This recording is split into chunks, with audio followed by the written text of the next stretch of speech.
Vad ska jag göra? Stoppa kulan! Ja. Du akta dig!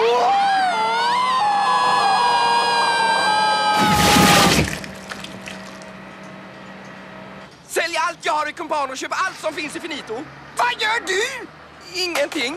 Hjälp mig då för satan! Ja. Du har ruinerat mig. Vadå?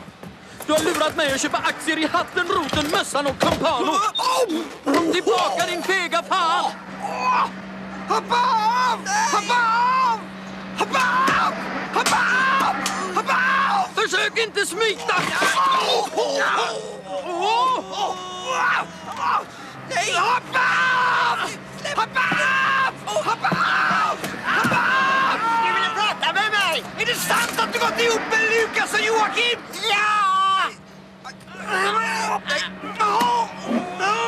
Jag vill prata med Lukas också! Då